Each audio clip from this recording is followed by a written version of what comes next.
नमस्कार श्रोता बंधुरा केमन आছেন সবাই। आशा करी सबाई खूब भालो आছেন एबं अनेक अनेक बई पढ़ছেন। आपनारा शुनছেন बृष्टि ओ गल्प। आजके आमार निवेदन हुमायून आहमेदेर एकटी उपन्यास मेघेर ओपर बाड़ी। आज तृतीय पर्व। आमार डेड बडी आसছে না, এই খবর মনে হয় পৌঁছে গেছে। গোরখদক এবং মুয়াজ্জিন চলে গেছেন, অনেকেই চলে যাচ্ছেন, শুধু ফকির মিশকিনদের দল যাচ্ছে না। তারা হতাশ, কি করবে বুঝতে পারছে না। এদের লিডার শ্রেণীর একজন ক্ষুব্ধ গলায় বলছে, খবর দিয়া আইন না কি ফাজলামি। লিডারের কথায় সবাইকে সায় দিতে হয়, বাকি ফকির মিশকিনরা তাই করছে, সায় দিচ্ছে। লিডার বলল, আইজ খানা দিবে না মানলাম, কবে দিবে সেটা তো বলা লাগবে। লিডারের পাশের জন বলল, অবশ্যই অবশ্যই, প্রয়োজনে ঘর বাড়ি ভাঙচুর হবে, এমন বদদোয়া দিব গোষ্ঠী সুদ্ধা ময়রা সাপ হয়ে যাবে। মহিলা ফকির বলল, ন্যায্য কথা বলেছেন, অতি ন্যায্য। লিডার বলল, ন্যায্য কি বলেন, এই কথা ন্যায্যের উপরে দিয়া যায়। কোনো খোঁজ খবর না দিয়া আয়োজন যারা করেছে তারারে মাইরে দেওয়া দরকার। সমবেত আয়োজক, অবশ্যই অবশ্যই। আয়োজক কারা বোঝা যাচ্ছে না। এর মধ্যে বেশ কিছু গাড়ি ঢাকা থেকে চলে এসেছে। একটা মাইক্রোবাস ভর্তি করে আমাদের বিশ্ববিদ্যালয়ের কিছু কলিগ চলে এসেছে। দীর্ঘ পথভ্রমণে তারা ক্লান্ত, ফকির মিশকিনদের মতোই ক্ষুধার্ত।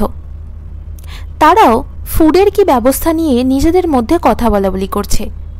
তাদেরকেও কিছুটা ক্ষিপ্ত মনে হচ্ছে। ক্ষুধা সব মানুষকে এক কাতারে ফেলে। মৃত্যুর পরের জগতে ক্ষুধা নেই, সেখানে এই কারণেই হয়তো সবাইকে এক কাতারে ফেলা যাবে না। বৃষ্টি শুরু হয়েছে। আমাদের অঞ্চলে বিখ্যাত ঝুম বৃষ্টি। কিছুক্ষণের মধ্যেই খোঁড়া কবরে পানি জমে গেল। বেশ কিছু ব্যাঙ পানিতে ঝাঁপাঝাঁপি করে আনন্দ প্রকাশ করছে। অপ্রত্যাশিতভাবেই তাদের জন্য পানির ব্যবস্থা হয়েছে, তাদের আনন্দিত হওয়ারই কথা। শহরে ঝুমবৃষ্টি আর গ্রামে ঝুমবৃষ্টি আলাদা। শহরে ঝুমবৃষ্টি মানেই দুর্ভোগ, রাস্তায় এক হাঁটু পানি, তীব্র জঞ্জাট, দূষিত বিষাক্ত পানিতে পা ডুবিয়ে পথচারীর বাড়ি ফেরা। গ্রামের ঝুমবৃষ্টি মানে বিশুদ্ধ আনন্দ। অনেক দিন আগে বাড়ির পুকুরঘাটে বসে আছি, শুরু হলো ঝুম বৃষ্টি। দিঘির পানিতে বৃষ্টি পড়ছে, বুদবুদ উঠছে। দেখে মনে হচ্ছে পুকুরটা আনন্দে খলখল করে হাসছে। বাতাসে গাছের ডালপালা দুলছে, মনে হচ্ছে বৃষ্টির আনন্দে তারা নাচতে শুরু করেছে। বৃষ্টি শুরু হয়েছিল বিকালে। আমি ঠিক করলাম বৃষ্টি না থামা পর্যন্ত ঘাটে বসে থাকব। বৃষ্টি থামল এশার নামাজের পর। তখন এক অদ্ভুত দৃশ্যের সূচনা হলো। হাজার হাজার জোনাক পোকা বের হয়ে এলো। তারা সবাই একত্র হয়ে একটা বলের মতো বানাচ্ছে, আবার মুহূর্তের মধ্যে বল ভেঙে চারদিকে ছড়িয়ে পড়ছে, আবার বল তৈরি করছে। একসময় তারা আমার চারদিকে ঘুরতে লাগলো। এই ঘোড়াও বিচিত্র, কিছুক্ষণ ক্লকওয়াইজ, আবার কিছুক্ষণ অ্যান্টি ক্লকওয়াইজ। আমার মনে হলো এই জোনাকিরা আমাকে কিছু বলার চেষ্টা করছে, বলতে পারছে না। নিম্ন শ্রেণীর কীটপতঙ্গের সঙ্গে আমাদের মানসিক যোগাযোগের কোনো ব্যবস্থা প্রকৃতি রাখেনি। খ্রিশ্চান ধর্মযাজক লেমেট্রি একবার প্রার্থনা শেষ করে তার লেখার টেবিলে বসেছিলেন। বেচারা মানসিকভাবে বিপর্যস্ত, কারণ সেদিন সন্ধ্যায় তিনি মহান পদার্থবিদ আইনস্টাইনের ধমক খেয়েছেন। 1927 সালের কথা। ব্রাসেলসের সলভে কনফারেন্সে এই ধর্মযাজক আইনস্টাইনের থিওরি অফ রিলেটিভিটির ওপর একটা রচনা পাঠ করেন। যেহেতু আইনস্টাইন স্বয়ং সেই সভায় উপস্থিত, লেমেট্রির আগ্রহের সীমা ছিল না। লেমেট্রি তার রচনায় দেখান যে আইনস্টাইনের থিওরি অফ রিলেটিভিটির সমাধান দাবি করে মহাবিশ্ব প্রসারণশীল, সব দিকে তা ছড়িয়ে পড়বে। আইনস্টাইন ধমক দিয়ে বলেন, অঙ্ক দিয়ে সব কিছু বিচার করবে না, অন্ধের মতো অঙ্ক অনুসরণ করলে যে পদার্থবিদ্যা তোমরা বের করবে তা হলো ঘেন্নাকর, অ্যাবমিনেবল ফিজিক্স। লেমেট্রি তার ডায়েরিতে লিখলেন, আমি মানসিকভাবে পুরোপুরি বিপর্যস্ত অবস্থায় লেখার টেবিলে বসে আছি।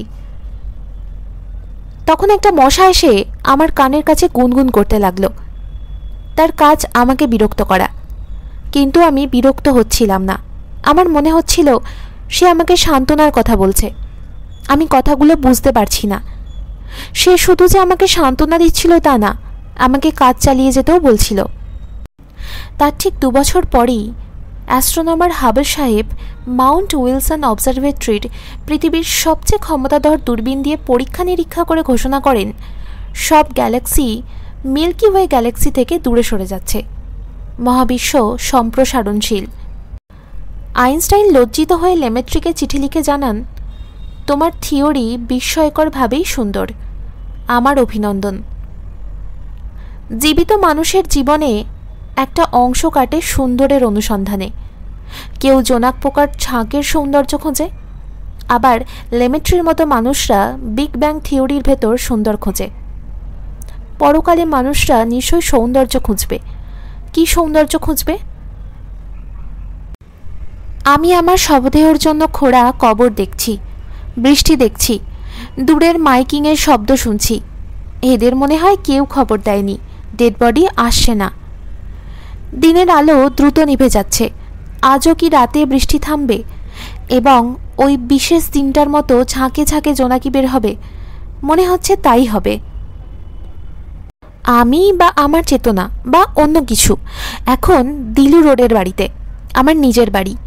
এখানে কিভাবে উপস্থিত হয়েছি তা জানি না। আমার অবস্থা স্রোতে গা ভাসিয়ে দেওয়ার মতো।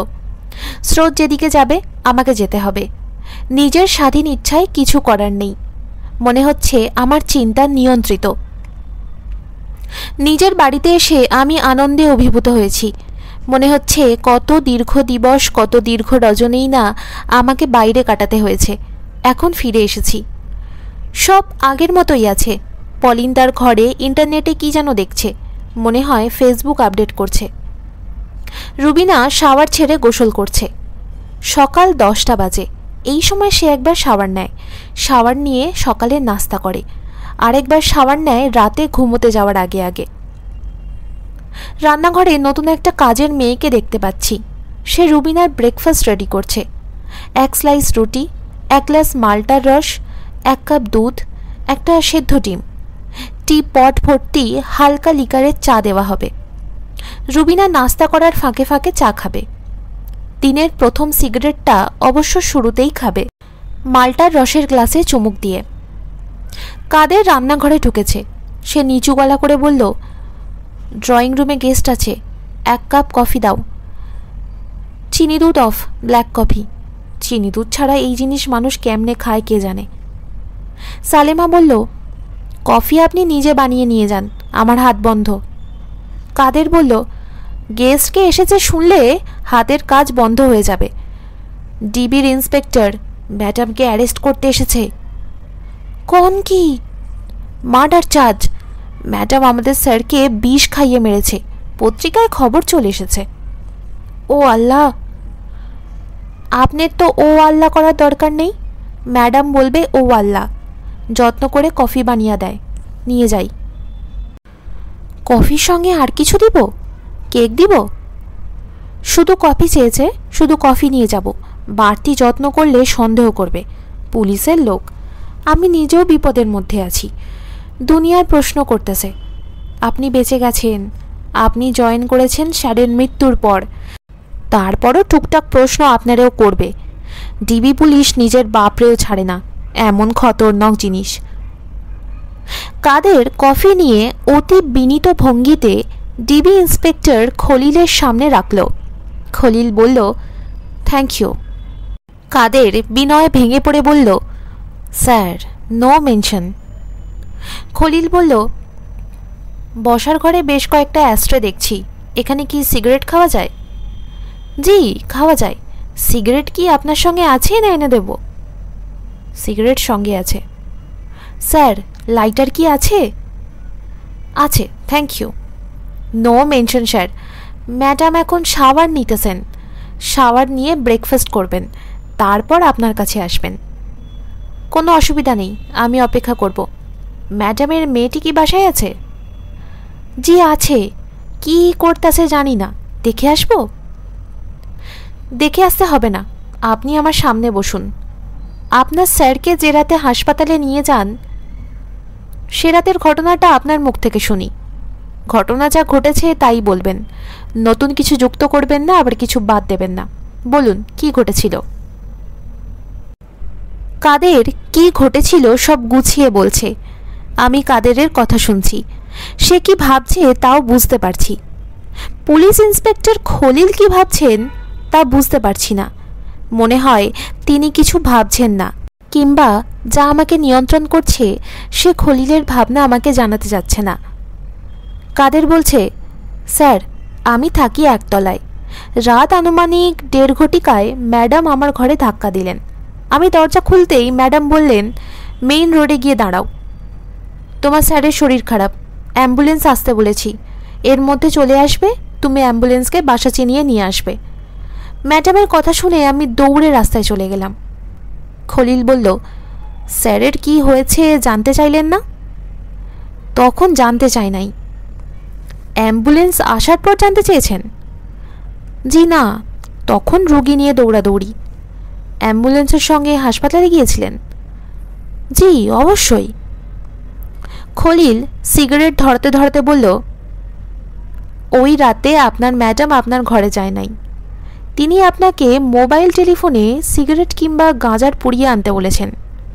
আপনি ওই জিনিস নিয়ে ফিরে এসে শোনেন অ্যাম্বুলেন্স এসে আপনার স্যারকে নিয়ে গেছে, আপনি হাসপাতালেও যান নাই। আমি বুঝতে পারছি কাদের ভয়ে আতঙ্কে অস্থির হয়ে পড়েছে। পুলিশ ইন্সপেক্টরের প্রতিটি কথাই সত্য। কাদের ভেবে পাচ্ছে না এই লোক এত কিছু জানল কিভাবে।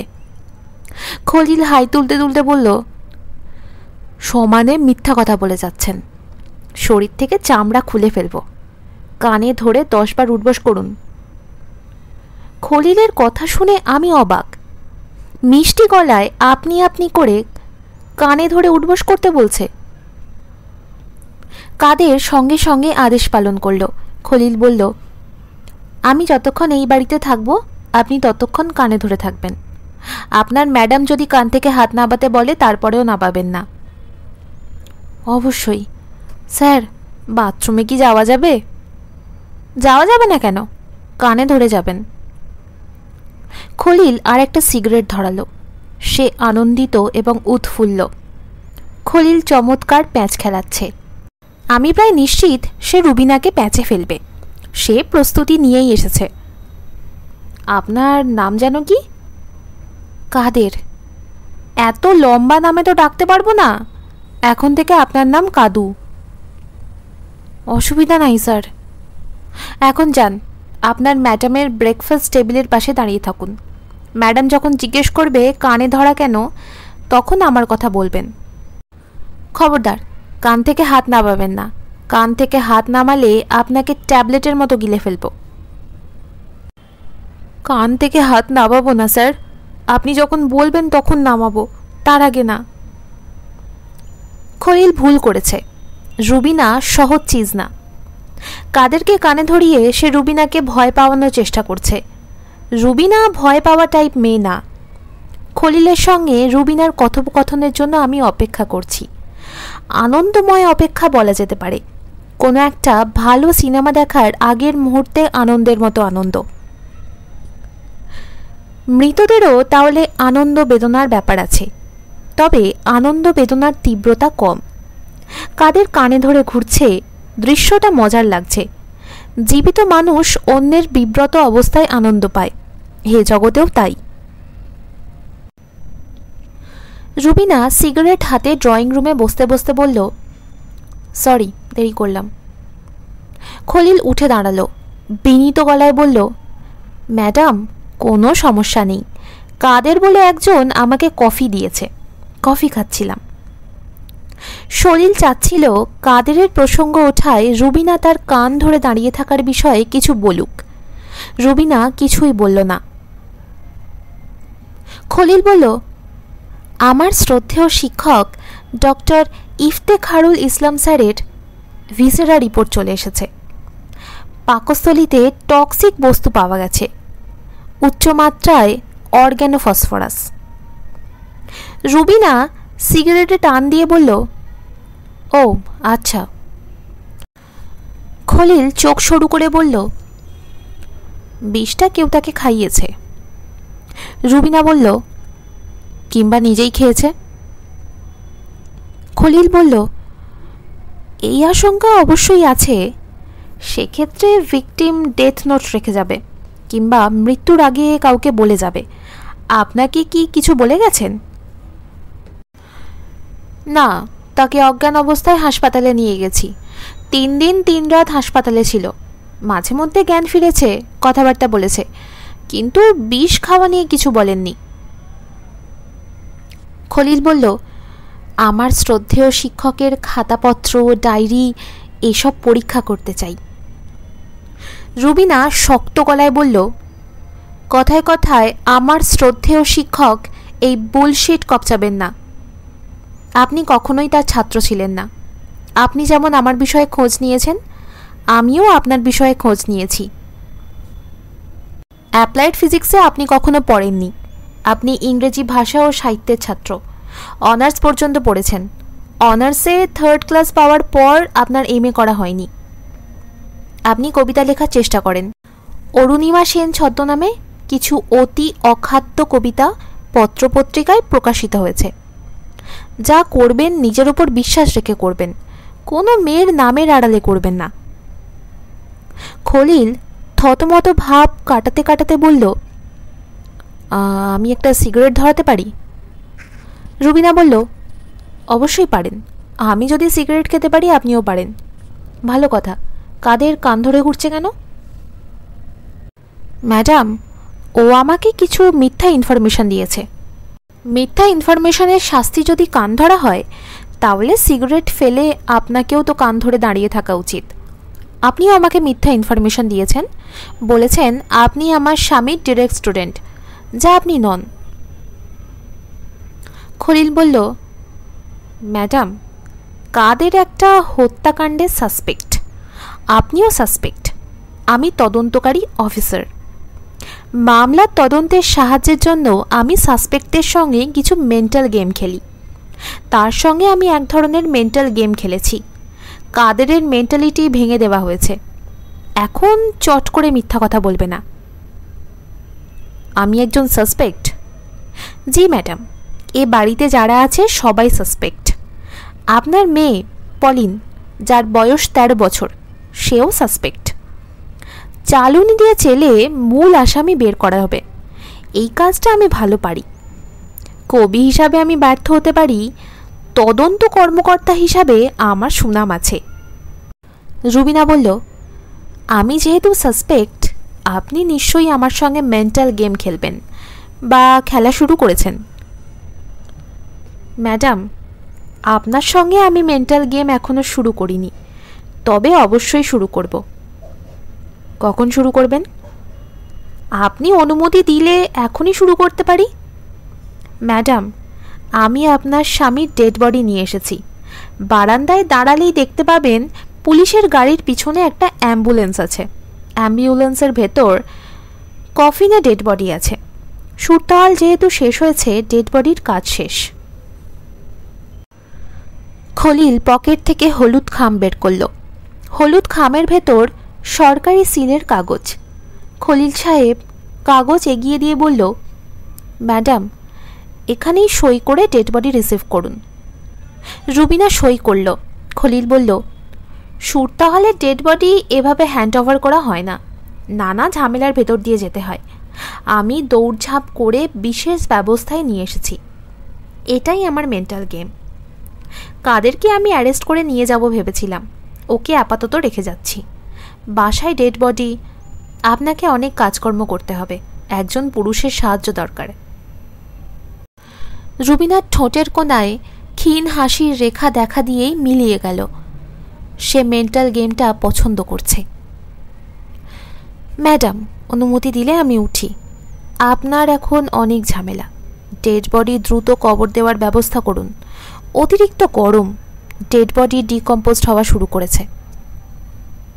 রুবিনা সিগারেট ধরালো। সে বড় রকমের ধাক্কা খেয়েছে এরকম মনে হচ্ছে না। খলিল ডাকলো, কাদু কোথায়? কাদু? রুবিনা বলল, কাদুটাকে? কাদের অনেক লম্বা নাম তো, এজন্য শর্ট করে কাদু ডাকছি।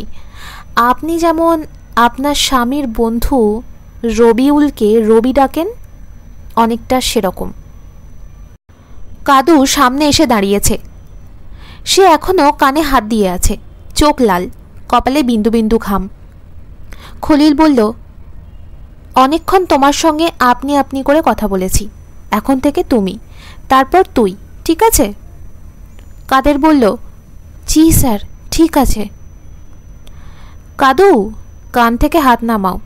তোমার এখন প্রচুর কাজ। তোমার স্যারের ডেড বডি নিয়ে এসেছি, কোথায় রাখবে ঠিক করো।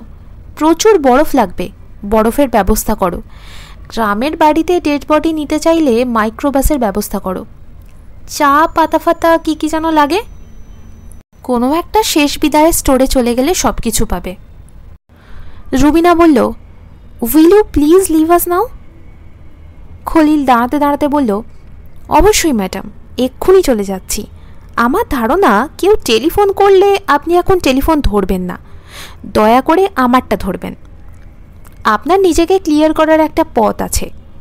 যদি আপনার স্বামীর লেখা কোনো কাগজ পান, যদি লেখা থাকে আমি স্বেচ্ছায় বিষ পান করছি, আমার মৃত্যুর জন্য কেউ দায়ী নয়, এরকম যদি কিছু পান আপনি উদ্ধার হতে পারেন। এখন একটা সৎ পরামর্শ দেব। রুবিনা বলল, কীরকম? এনায়েত নামে একজন লোক আছে, কারওয়ান বাজারে থাকে। মানুষের সই জাল করার ব্যাপারে তার দক্ষতা অসাধারণ। জাল পাসপোর্ট, জাল দলিলে তার উপর আর কেউ নেই। তার টেলিফোন নাম্বার কি দেব? রুবিনা জবাব দিল না, কঠিন চোখে তাকিয়ে রইল। এই প্রথম আমি খলিল কি চিন্তা করছে তা ধরতে পারলাম। এনায়েত নামের লোকটিও তার ফাঁদের অংশ। এনায়েত ডিবি পুলিশের লোক। রুবিনা তার কাছে জাল কাগজ তৈরি করতে যাবে, এটাই ফাঁদ। কফিন রাখা হয়েছে শোবার ঘরের উত্তরের বারান্দায়। বাড়িতে থমথমে আতঙ্ক। কাদের মাথায় টুপি পরে ফেলেছে। টুপি অবস্থায় কাদেরকে কখনো দেখিনি, তাকে অদ্ভুত দেখাচ্ছে। টুপির কারণেই হয়তো মুখ লম্বাটে হয়েছে। কাদের কাপ ভর্তি চালে আগরবাতি জ্বালিয়ে দিয়েছে। আগরবাতিগুলো হয় ভেজা কিংবা কোনো ভেজাল আছে, একটু জ্বলেই নিভে যাচ্ছে। কাদের ব্যস্ত আগরবাতির তদারকিতে। সালেমা মাথায় ঘোমটা দিয়ে রান্নাঘরে সময় কাটাচ্ছে। ধোয়া বাসন আরেকবার ধুয়ে ফেলেছে। মুখে বিড়বিড় করছে, আল্লাহ রহম করো। দুপুরে এই বাড়িতে রান্না হবে কি না তা বুঝতে পারছে না। মরা বাড়িতে চুলা জ্বালানোর নিয়ম নেই, তবে বড় লোকের বাড়ির নিয়ম কানুন থাকে আলাদা। দুপুরে ম্যাডাম যদি বলেন খানা লাগাও, তখন সে কি করবে? কাদেরের কাছে সে পরামর্শ চেয়েছিল। কাদের মুখ ঝামটা দিয়ে বলেছে, আমারে দিক করবেন না, আমার সব বুদ্ধি শেষ, যা করার নিজের বুদ্ধি মতো করো। সালেমা বলল, রাইস কুকারে চাল দিয়ে রাখি আর ফ্রিজ থেকে ইলিশ মাছ বের করে রাখি। ম্যাডাম খানা দিতে বললে 10 মিনিটের মধ্যে খানা দিতে পারবো। রান্না খাসির মাংস আছে, মাইক্রোওভেনে গরম করে দিব, চলবে না? কাদের বলল, চলবে কিনা জানি না, আমি বাঁচি না নিজের যন্ত্রণায়। কাদের অবশ্যই নিজের যন্ত্রণায় অস্থির। সে পালিয়ে যাওয়ার ধান্দায় আছে। বাগেরহাটে থাকে তার স্কুল জীবনের বন্ধু শামসুদ্দিন। শামসুদ্দিনের কাঠ চেরাইয়ের কল আছে, তার কাছে মাসখানিক পালিয়ে থাকা যায়, প্রয়োজনে সেখান থেকে ইন্ডিয়া চলে যাওয়া। ডিবি পুলিশের ভাবভঙ্গি তার কাছে মোটেই ভালো লাগছে না। এই হারামজাদা অবশ্যই তাকে রিমান্ডে নিয়ে যাবে। পালিয়ে যেতে হলে তাকে যেতে হবে এক কাপড়ে। ব্যাগ নিয়ে বের হলেই সবাই সন্দেহ করবে। খালি হাতেও যাওয়া যায় না, টাকা পয়সা দরকার। কাদের তার মানি ব্যাগ খুলে টাকা গুনল। 1000 টাকার একটা নোট আছে, ভাঙতি টাকা 250-র মতো। এত অল্প টাকা নিয়ে রওনা হওয়া ঠিক না, কয়েকটা জরুরি জিনিস কেনা দরকার। এই বলে সে কি ম্যাডামের কাছে টাকা চাইবে? ম্যাডাম এখন দুঃখ ধান্দায় আছে। এই অবস্থায় কত টাকা যাচ্ছে তা কেউ খেয়াল করে না। রুবিনা আধা ঘন্টার ওপর শোয়ার ঘরের রকিং চেয়ারে বসে আছে। তার হাতে মোবাইল ফোন। আধ ঘন্টা আগে সে রবিকে টেলিফোন করেছে। খলিল ঠিকই বলেছে, রবির আসল নাম রবিউল। রুবিনা ছোট করে তাকে ডাকে রবি। রুবিনাকে ছোট করলে হয় রবি, রবিউল ছোট করলে হয় রবি। রবি রবিতেও মিল। প্রথম দুবার কল করে রবি ধরেনি, তৃতীয়বার ধরল। রুবিনা বলল, এক্ষুনি বাসায় এসো, পুলিশ ওর ডেড বডি দিয়ে গেছে, এখন আমার মাথা কাজ করছে না, তোমাকে ব্যবস্থা করতে হবে। রবিউল বলল, তোমার বাসায় আসা সম্ভব না, পত্রিকায় নিউজ হয়েছে জানো, সেখানে আমার নাম আছে। খুবই ফালতু পত্রিকা, কেউ পড়ে না, সাত সকাল নাম, হেডিং করেছে স্ত্রী কর্তৃক অধ্যাপক স্বামী খুন। তোমাকে পড়ে শোনাবো? পড়ে শোনাতে হবে না, পত্রিকা নিয়ে চলে এসো। বললাম তো আসা সম্ভব না, আবার নিউজ হয়ে যাবে। ডিবি পুলিশও আমাকে সন্দেহ করছে। কিছুক্ষণ আগে ডিবি পুলিশের এক ইন্সপেক্টর টেলিফোন করেছে, নাম খলিল। তুমি তাহলে আসতে পারছো না? না, সম্ভব না, তোমাকে বাস্তব বুঝতে হবে। তোমার বাড়ির সামনে নিশ্চয়ই সাংবাদিক ঘুরঘুর করছে। আমার বাড়ির সামনে কোনো সাংবাদিক ঘুরঘুর করছে না, ওরা আড়ালে আবডালে থাকে, সুযোগ মতো উদয় হয়, এদের আমি সুযোগ দেব না। আচ্ছা ঠিক আছে রুবিনা, সরি হবার কিছু নেই। রুবিনা মোবাইল হাতে রকিং চেয়ারে দুলছে। বেচারিকে দেখে মায়া লাগছে, কেউ তার পাশে নেই। অবশ্য সে চাচ্ছেও না কেউ তার পাশে থাকুক। তার বাবা মা আমেরিকায় থাকলেও বেশ কিছু আত্মীয় স্বজন ঢাকায় থাকেন। পুলিশের একজন অ্যাডিশনাল আইজি তার চাচাতো ভাই। রুবিনা কারোর সঙ্গেই যোগাযোগ করছে না। রকিং চেয়ারের দুলুনি বন্ধ করে রুবিনা ডাকল, কাদের? কাদের সঙ্গে সঙ্গে উপস্থিত হলো। এখন তার হাতে তসবি, সে তসবি ঘোরাচ্ছে, কিন্তু মনে মনে কিছু পড়ছে না। পড়লে আমি বুঝতে পারতাম। কাদেরের কর্মকাণ্ডে আমি মজা পাচ্ছি। মৃত্যুর পরও মজা পাওয়ার বিষয়টা নষ্ট হচ্ছে না, এটা ভালো। কাদের, সিগারেট নিয়ে আসো। এক কার্টুন নিয়ে আসি ম্যাডাম। আনো। সালেমা দু একটা টুকটাক জিনিস চাচ্ছে, চা পাতা, চিনি, কফি। আনবো? আনো। দুপুরে কি পাক হবে ম্যাডাম? পাক হবে না কেন? মানুষের মৃত্যু হয়, ক্ষুধার মৃত্যু হয় না। কাদের বলল, আপনার আর কিছু লাগবে ম্যাডাম? একটা পত্রিকা নিয়ে এসো। সকাল না কি যেন নাম? সাত সকাল? হ্যাঁ, সাত সকাল। থাক, পত্রিকা আনতে হবে না। টাকা দেন ম্যাডাম, 2000 দিলেই হবে। আমার খাটের ডান দিকের ড্রয়ারে আছে, তাড়াতাড়ি আসবে, আমার সিগারেট শেষ। ড্রয়ার খুলে কাদের 50,000 টাকার একটা বান্ডিল পেল। ব্যাংকের সাঁটা কাগজ নেই, বান্ডিল থেকে কিছু হয়তো খরচ হয়েছে। কাদের বান্ডিল নিয়ে বের হচ্ছে। আমি চোর চোর বলে চিৎকার করছি। আমার চিৎকার রুবিনার কানে গেল না, যাওয়ার কথাও না। আমি কাদেরের সঙ্গে আছি। কাদের লক্ষ্য করছে না আমাদের বাড়ির সামনে দাঁড়িয়ে থাকা একজন তাকে অনুসরণ করছে। সে ইন্সপেক্টর খলিলের লোক। তাকে রাখা হয়েছে বাড়ির ওপর নজরদারির জন্য। সে মোবাইলে কাদেরের সঙ্গে যোগাযোগ করল। কাদের রাস্তার পাশের এক চায়ের দোকানের সামনে দাঁড়ানো, চায়ের অর্ডার দিয়েছে। কাদের সিগারেট খায় না, একটা সিগারেটও সে ধরিয়ে খুক খুক করে কাশল। সে ভয়াবহ আনন্দে আছে, মুক্তির আনন্দ।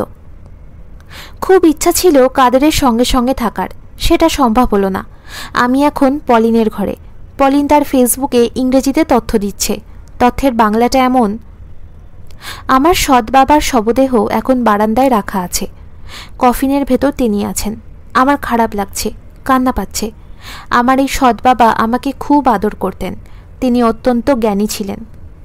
আমাকে বিজ্ঞানের অনেক কিছু বলতেন। তিনি অঙ্ক করে একবার আমাকে দেখিয়েছিলেন যে 3 = 2 হতে পারে। তিনি কিভাবে করেছিলেন আমার মনে নেই, তিনি বেঁচে থাকলে তার কাছ থেকে শিখে নিতাম।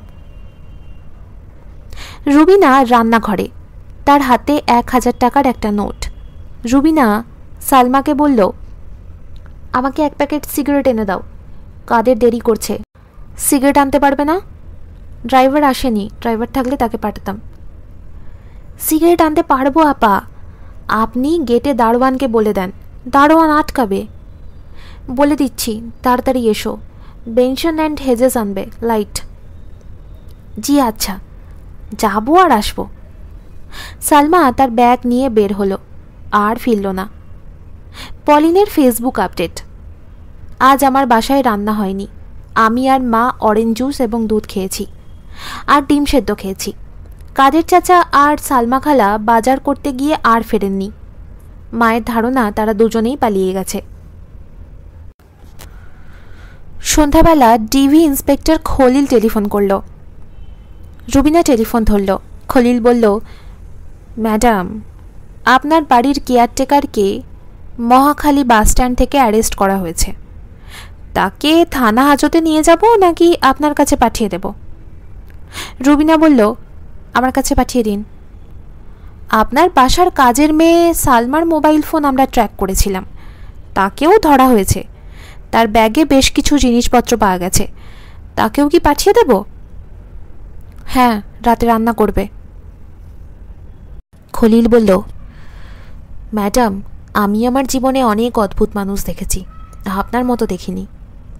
রুবিনা বলল, আমার চেয়েও অনেক অদ্ভুত আমার স্বামী। তিনি মারা গেছেন, তার সব অদ্ভুতের সমাপ্তি হয়েছে। আমি কি আপনাকে একটা অনুরোধ করতে পারি? পারেন। স্বামীর ডেড বডি নিয়ে আমি বিপদে পড়েছি, ভালো বিপদে পড়েছি। আপনি কি কোনো গতি করতে পারেন? কি ধরনের গতি? ডেড বডি তার গ্রামের বাড়িতে পাঠাতে হবে। হ্যাঁ, পারি। সাসপেক্ট হিসাবে আপনারা কি আমাকে অ্যারেস্ট করবেন? এখন না, আপনি তো পালিয়ে যাচ্ছেন না, আমাদের নজরদারিতেই আছেন। তবে আপনার বন্ধু রবিউলকে অ্যারেস্ট করা হয়েছে, যাকে আপনি আদর করে রবি ডাকেন। ও আচ্ছা। আপনার জন্য আরেকটা দুঃসংবাদ আছে। আপনার হাজব্যান্ডের বড় মামা কিছুক্ষণ আগে মারা গেছেন। সরি। রুবিনা বলল, আপনি সরি হচ্ছেন কেন? আপনি তো তাকে মারেননি।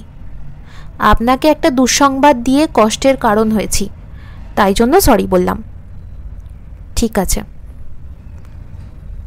আমার কাছ থেকে আর কোনো সাহায্য কি আপনি চান? চাই। এনায়েত নামের একজনের টেলিফোন নাম্বার দেবেন বলেছিলেন, টেলিফোন নাম্বারটা চাই। তার আগে জানতে চাই, আপনার প্রধান সাসপেক্ট আমি, আমাকে সাহায্য করতে চাচ্ছেন কেন?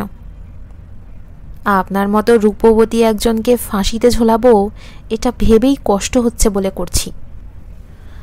আমি কুরুপা হলে কি এনায়েতের নাম্বারটা আপনি দিতেন না? হয়তো না।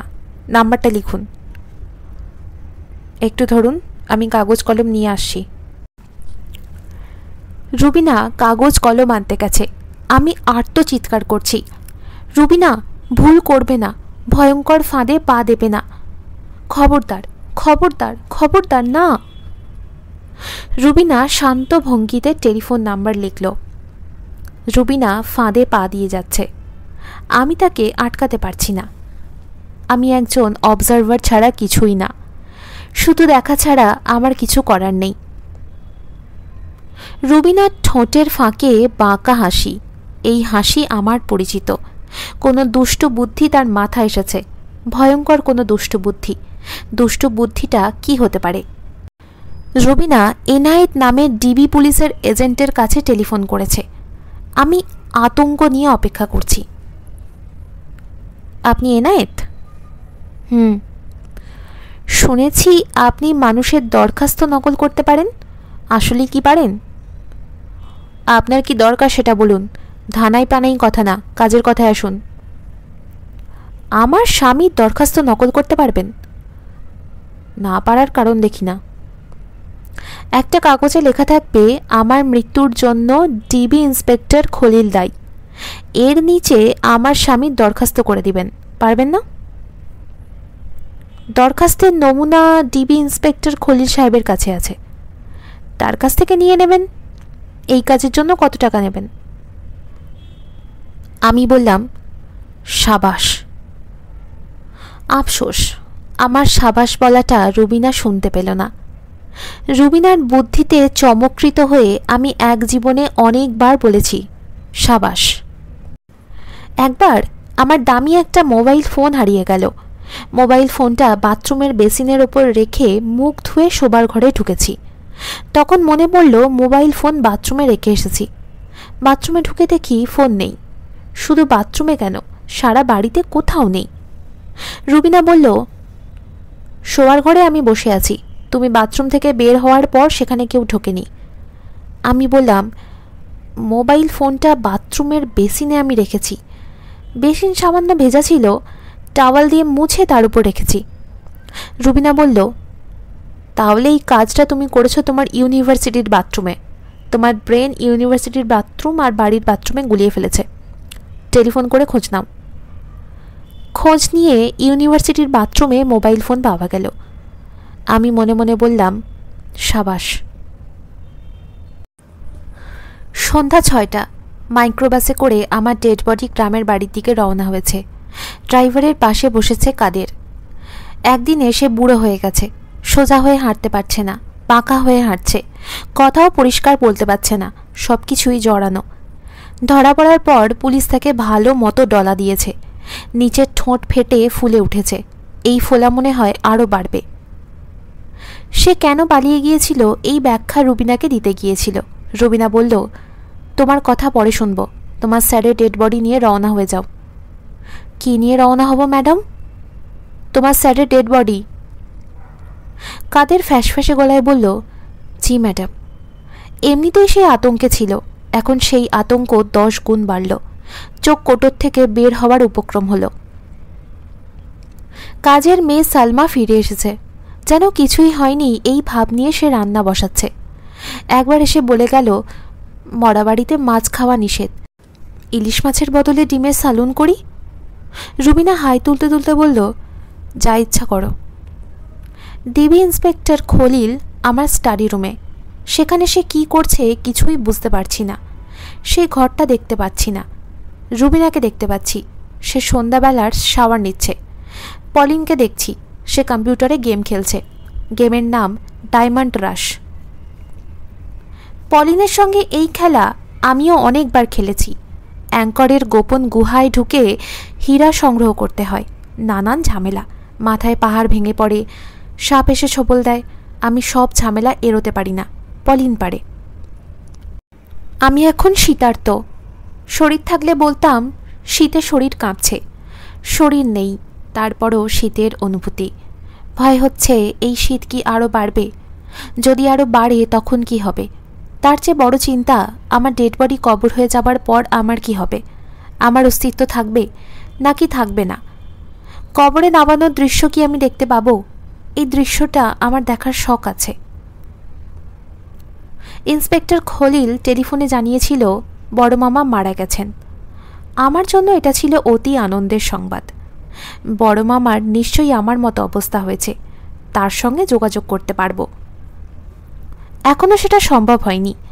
যে আমাকে নিয়ন্ত্রণ করছে সে বড় মামার সঙ্গে আমাকে দেখা করায়নি। সে কি আমাকে নিয়ে বিশেষ কোনো পরিকল্পনা করেছে? পরিকল্পনাটা কি? পুরো স্মৃতিশক্তি আমাকে দেওয়া হয়নি। আমাকে বিষ খাওয়ানোর বিষয়টা আমার মনে নেই। জুই নামের যে মেয়েটি রাত 3টায় রুবিনাকে টেলিফোন করেছিল তার কথা মনে নেই। পলিনের বাবাকে তাও মনে নেই। এমন কি হতে পারে যে আমাকে শুধু প্রয়োজনীয় তথ্য দেওয়া হচ্ছে? অপ্রয়োজনীয় তথ্য কম্পিউটারের ভাইরাসের মতো অ্যান্টিভাইরাস প্রোগ্রাম দিয়ে আটকে দেওয়া হচ্ছে। আদার রিয়ালিটি বইয়ে পড়েছিলাম মানুষ, জীবজন্তু, গাছপালা সবই হলো ম্যাট্রিক্স ছবিটার মতো, কম্পিউটারের খেলার মতো ভার্চুয়াল গেম। আমরা একজন মাস্টার প্রোগ্রামের তৈরি বিনোদন খেলা। রুবিনা মেয়েকে নিয়ে চা খেতে বসেছে। রুবিনা যথারীতি এক পর চা নিয়ে বসেছে। পিরিচে কাটা আপেল, মাখন লাগানো টোস্ট বিস্কিট, ছোট গ্লাসে বেদানার রস। রুবিনা চোখ মুখ কুঁচকে বেদানার রস খেল। পলিন বলল, বেদানার রস তুমি পছন্দ করো না? করি তো। তাহলে খাওয়ার সময় মুখ কুচকাও কেন? রুবিনা বলল, কষ্টা, এই জন্য পছন্দ করি না। তাহলে খাও কেন? প্রচুর ভিটামিন ই আছে, এই জন্য খাই। অ্যান্টি এজিং প্রপার্টি আছে না? বেদানার রস খেলে তোমার বয়স বাড়বে না? ধীরে বাড়বে। তুমি কি অনেক দিন বেঁচে থাকতে চাও? সবাই চায়, আমি চাই না। অল্প বয়সে মরে যেতে চাও? ওই লোক বাবার স্টাডি রুমে এতক্ষণ ধরে কি করছে? রুবিনা চমকে উঠে বলল, বাবা বলছো কেন? তুমি তো ওকে বাবা বলে ডাকতে না? মনে মনে ডাকতাম, এখন উনি মারা গেছেন, তাই মনে মনে না ডেকে ঠিক মতো ডাকছি। তুমি তাকে পছন্দ করো? তুমি আমার প্রশ্নের জবাব দিচ্ছ না কেন? ওই লোকটা বাবা স্টাডি রুমে ঢুকে কি করছে? তার কাগজপত্র, ডায়েরি এইসব ঘাঁটাঘাঁটি করছে। কেন? সে ডিবি পুলিশের লোক। তার ধারণা তুমি এখন যাকে বাবা ডাকছো তাকে খুন করা হয়েছে। এই বিষয়ে তদন্ত করছে। কে খুন করেছে? এখনো সে বের করতে পারেনি। বের করতে পারবে? জানি না পারবে কিনা। শার্লক হোমস থাকলে পারত। শার্লক হোমসের অনেক বুদ্ধি। তুমিও পারবে, তোমারও অনেক বুদ্ধি। মা, তুমি কি জানো কে খুন করেছে? না। ওই লোক কি জানে? সেও জানে না, তবে তার ধারণা আমি খুন করেছি। মা, তুমি কি করেছো? না, আমি খুন করিনি। তুমি আমার কথা বিশ্বাস করেছো? পলিন সঙ্গে সঙ্গে বলল, করেছি, কারণ তুমি কখনো মিথ্যা বলো না। রুবিনা ছোট নিঃশ্বাস ফেলে বলল, তুমি যাকে এখন বাবা ডাকছো, এই মানুষটা পায়ের নখ থেকে মাথার চুল পর্যন্ত প্রচণ্ড ভালো মানুষ। বিবাহিত জীবনে কখনো কোনো বিষয় নিয়ে আমার সঙ্গে রাগ করেননি। বাবা যে ভালো মানুষ এটা আমি জানি। কম্পিউটার গেমের সাপগুলোও জানে। তারা সহজে বাবাকে ছোবল দিতে চায় না। আমি এখন আর রুবিনা ও পলিনকে দেখতে পাচ্ছি না। রুবিনা ও পলিন এই মুহূর্তে যে কথাটি বলল তা আমাকে জানানোর জন্যই হয়তো এই দুজনকে এতক্ষণ দেখছিলাম। আমাকে জানানো শেষ হয়েছে বলে এদের দেখছি না। আমি দেখছি খলিলকে। সে বইয়ের তাকের পিছন থেকে ছোট্ট একটা শিশি উদ্ধার করেছে। শিশির গায়ে লেখা উই পোকার বিষ। শিশির অর্ধেকটা খালি। খলিল খুব সাবধানে পলিথিনের ব্যাগে শিশি ভরে পকেটে রাখল। তাকে অসম্ভব চিন্তিত মনে হচ্ছে। যে বিষ খাইয়ে হত্যা করবে সে বিষের শিশি ফেলে যাবে না। তবে সম্ভবত বুদ্ধিমতী রুবিনা এই কাজটি করতে পারে। খলিল ভাবছে এই মহিলার সঙ্গে কথাবার্তা আরও সাবধানে করতে হবে। ছোটোখাটো ফাঁদ পেতে একে ধরা যাবে না, এর জন্য লাগবে বড় ফাঁদ। এনায়েতের ব্যাপারটা এই মেয়েটা যেভাবে হ্যান্ডেল করেছে তা বিস্ময়কর। খলিল এখন আমার ডায়েরির পাতা উল্টাচ্ছে। এখানে সে কিছুই পাবে না। আমি ডায়েরিতে ব্যক্তিগত কিছুই লিখি না। কোয়ান্টাম জগতের রহস্যময়তা নিয়ে লিখেছি। অঙ্কের কিছু প্যারাডক্স লেখা হয়েছে। প্যারাডক্সগুলো পলিনের জন্য লেখা। সে অত্যন্ত পছন্দ করে। এই মুহূর্তে খলিল আগ্রহ নিয়ে অঙ্কের একটা প্যারাডক্স দেখছে। খলিল মাথা চুলকাচ্ছে, কাগজ কলম নিয়ে বসেছে। প্যারাডক্স মাথায় ঢুকছে না। অতি সামান্য প্যারাডক্সে সে অস্থির। আর আমি ঢুকে গেছি প্যারাডক্সের মহাসমুদ্রে। খলিল ও রুবিনা বসার ঘরে। রুবিনা ব্যস্ত নোকে নেল পলিশ দেওয়া নিয়ে। অ্যাস্ট্রের এক কোনায় তার ধরানো সিগারেট পুড়ছে। সিগারেটের ভেতর গাঁজা ভরা আছে। বিকট গন্ধ আসছে। রুবিনার হাতে নেল পলিশের ব্রাশ। আমি দুজনকে দেখছি। রুবিনা কি ভাবছে বুঝতে পারছি না। খলিলের চিন্তা ধরতে পারছি। রুবিনার চিন্তা কল্পনা ব্লক করে দেওয়া হয়েছে।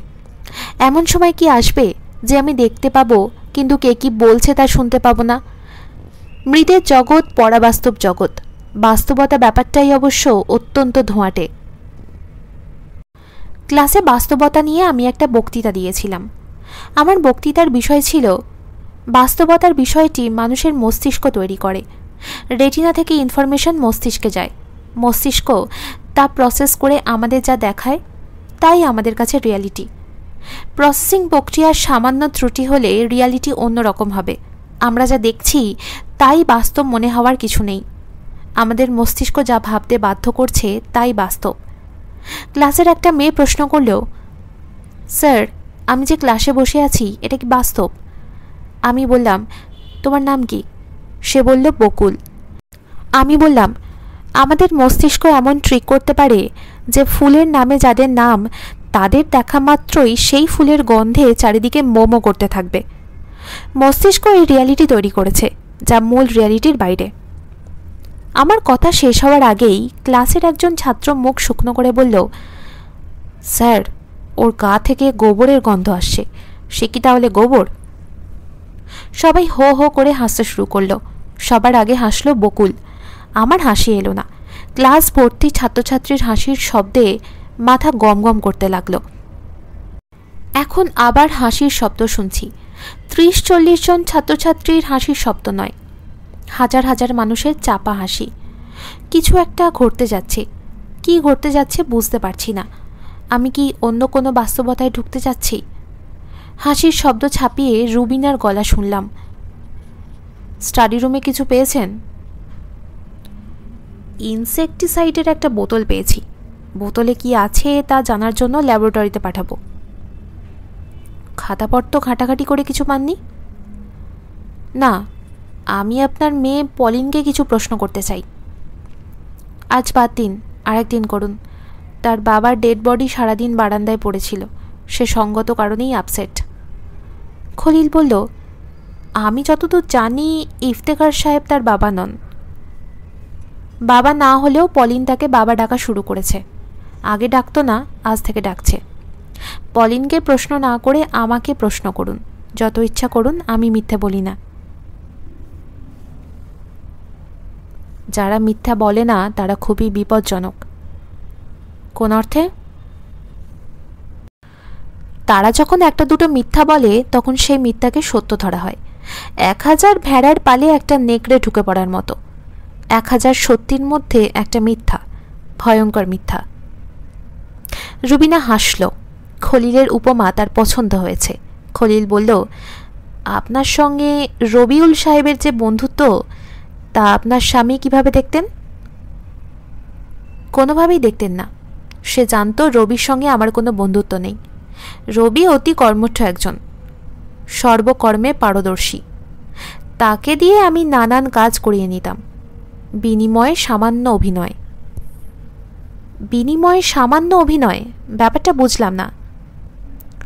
ভাব করা যে আমি তাকে অসম্ভব পছন্দ করি, হয়তোবা গোপনে ভালোবাসি। বিবাহ হওয়ায় বাধা পড়ে গেছি, নয়তো তার সঙ্গে ভেগে যেতাম। অভিনয় করে আপনি কাজ আদায় করে নেন? অভিনয় ছাড়াও আমি কাজ আদায় করতে পারি, অন্যকে দিয়ে কাজ করিয়ে নিতে পারি। যেমন আপনাকে দিয়ে কাজ করিয়ে নিলাম। আপনি মাইক্রোবাসের ব্যবস্থা করলেন, একজন পুলিশ দিলেন। কোনো সমস্যা ছাড়াই আমার স্বামীর ডেড বডি গ্রামের বাড়িতে রওনা হয়ে গেল। আপনার স্বামী যে রাতে অসুস্থ হয়ে পড়লেন, সে রাতের ঘটনা বলুন। কোনো কিছু বাদ দেবেন না বা কোনো কিছু যুক্ত করবেন না। ক্ষুদ্র ডিটেলসও কি বলবো? হ্যাঁ, বলবেন। রাত 10টার পর থেকে বলা শুরু করি, তার আগে থেকে বলার কিছু নেই। করুন, নেল পলিশ দেওয়া শেষ করে করুন। আমি চাই কথা বলার সময় আপনি আমার চোখের ওপর চোখ রাখবেন। কেউ অন্যদিকে তাকিয়ে কথা বললে আমার অস্বস্তি লাগে। রুবিনা নেল পলিশ দেওয়া শেষ করল, 2 হাত মেলে দেখল, তারপর কথা বলা শুরু করল। রাত 10টার মধ্যে আমাদের রাতের খাওয়া হয়ে যায়। আমরা যে যার মতো কর্মকাণ্ড শুরু করি। ব্যাখ্যা করে বলুন, যে যার মতো কর্মকাণ্ড মানে কি? রুবিনা সিগারেট ধরিয়ে কথা বলছে। আমি খলিলের চেয়েও অনেক আগ্রহ নিয়ে শুনছি। রুবিনা এখন যা বলছে তার স্মৃতি আমার নেই, সবই নতুন শুনছি। রুবিনা বলছে, আমাদের যে যার কর্মকাণ্ড ব্যাখ্যা করতে বলছেন, করছি। আমার মেয়ে পলিন অটিস্টিক। সে অনেক রাত পর্যন্ত জাগে, কম্পিউটারে গেম খেলে, ফেসবুক খুলে বসে থাকে। তার ফেসবুকের বন্ধুর সংখ্যা 5018। এদের প্রত্যেকের নাম সে জানে। আমার স্বামী স্টাডি রুমের দরজা ভিড়িয়ে বসে থাকেন, বই পড়েন, লেখালেখি করেন, প্রতি রাতে 8 ঘন্টা মেডিটেশন করেন। আমি কখনো সেই ঘরে যাই না। আমি থাকি শোবার ঘরে। বেশিরভাগ রাতে ভূতের ছবি দেখি। ছবি দেখার মাঝখানে একবার এসে বেদানার রস খাই। আমি 2 গ্লাস করে বেদানার রস খাই, সকালে 1 গ্লাস, রাতে 1 গ্লাস। বেদানার রস খেয়ে পলিনের ঘরে উঁকি দিই। আমাকে দেখে পলিন বলে, ডোন্ট ডিস্টার্ব মি। প্লিজ। আমি বলি, আই লাভ ইউ। পলিনের ঘর থেকে নিজের ঘরে আসি, ছবি দেখা শেষ করে ঘুমিয়ে পড়ি। সেই রাতে আমি পার্পল স্কাই নামের একটা ভূতের ছবি দেখছিলাম। ছবির মাঝখানে বেদানার জুস খেতে গিয়ে দেখি টেবিলে জুসের গ্লাস নেই। কাজের মেয়েটা নতুন, সে জুস বানিয়ে তাতে 2 টুকরো বরফ দিয়ে খাবারের টেবিলে রাখতে ভুলে গেছে। আমি গেলাম পলিনের ঘরে। পলিন বলল, ডোন্ট ডিস্টার্ব মি। আমি বললাম, আই লাভ ইউ। নিজের ঘরে এসে ছবি শেষ করে ঘুমোতে গেলাম। কতক্ষণ ঘুমিয়েছি জানি না। ঘুম ভাঙল পলিনের ঝাঁকুনিতে। খোলা দরজা দিয়ে সে ঢুকেছে, আমার ঘুম ভাঙানোর চেষ্টা করছে। আমি ধর্মর করে জেগে উঠে বললাম, কি হয়েছে মা?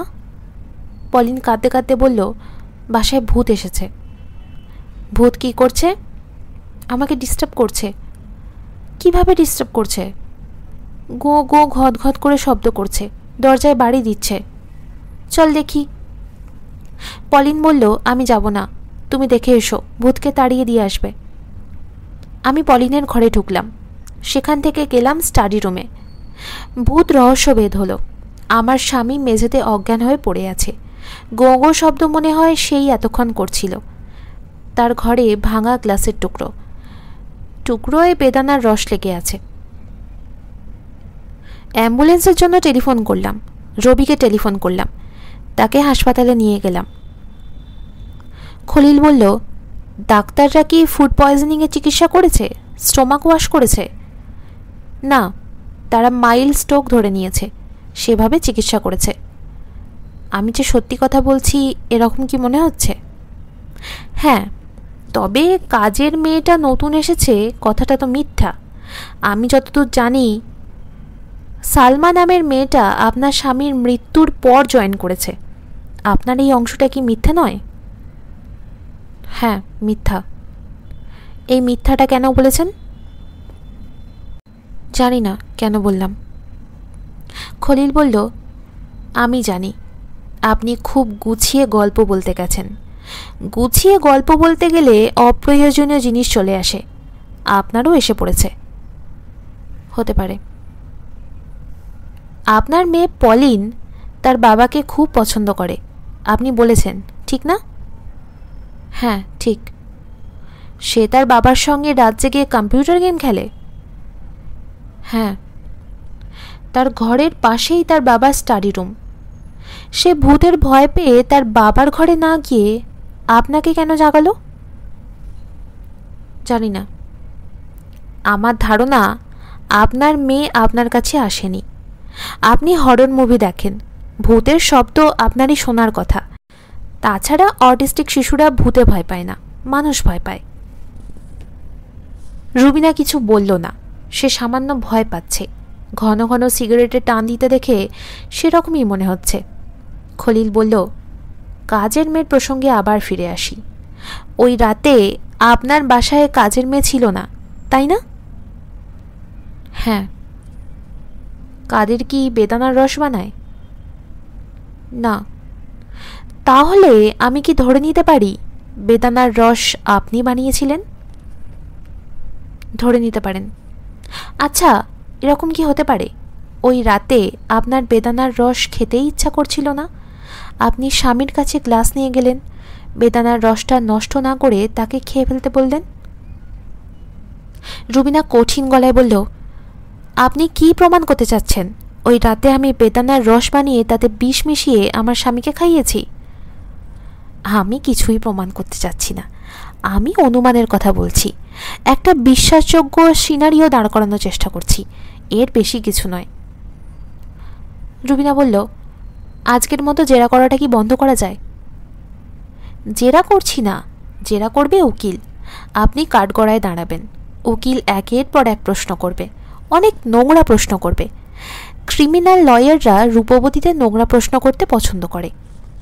উকিলদের নোংরা প্রশ্নের হাত থেকে বাঁচার একটা উপায় হচ্ছে স্বীকারোক্তিমূলক জবানবন্দি দেওয়া। রুবিনা বলল, তারপর হাসি মুখে ফাঁসিতে ঝুলে পড়া।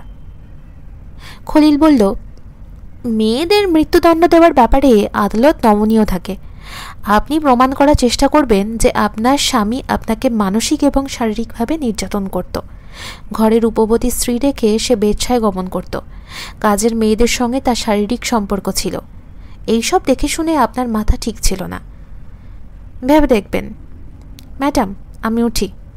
আগামীকাল ম্যাজিস্ট্রেটের সামনে জবানবন্দি দেবেন। ছোট একটা দুঃসংবাদ আছে। দুঃসংবাদটা কি দেব? দিন। আপনার সংবাদগুলো তো দুঃসংবাদের মতো। খলিল উঠে দাঁড়াতে দাঁড়াতে বলল, খুব বড় দুঃসংবাদ অবশ্য না। আপনার স্বামীর ডেড বডি নিয়ে যে মাইক্রোবাসটি যাচ্ছিল সেটি খাদে পড়ে গেছে। কাদেরের ঠ্যাং ভেঙে গেছে। সে হাসপাতালে ভর্তি হয়েছে। রুবিনা শব্দ করে হেসে ফেলল। আমার নিজেরও হাসি আসছে। রুবিনা হেসে ফেলার কারণ খলিল ধরতে পারছে না। তাকে খানিকটা কনফিউজড মনে হচ্ছে। কাদের যে কয়েকবার মাইক্রোবাস বা বাসে করে ঢাকার বাইরে গেছে সে কবারই অ্যাক্সিডেন্ট হয়েছে এবং প্রতিবারই তার ঠ্যাং ভেঙেছে। ব্যাপারটা কাকতালীয় নাকি বোধের অগম্য অন্য কিছু? রুবিনা গা দুলিয়ে হাসছে। এই হাসির একটা নাম আছে। শুধু ঠোঁটে হাসা না, সর্বাঙ্গে হাসা, শরীর হাসা। খলিল বলল, আপনার মেয়ে পলিন সম্পর্কে জানতে চাচ্ছি। সে কি আপনার আগের হাজব্যান্ডের সন্তান? রুবিনা বলল, আমি একবারই বিয়ে করেছি। আমার আগের হাজব্যান্ড বলে কিছু নেই। তাহলে পলিন কে? পলিন আমার ছোট বোনের মেয়ে। আমার ছোট বোনের বিয়ে হয়নি। পলিনের জন্ম তার জন্য বিরাট সমস্যা হয়েছিল।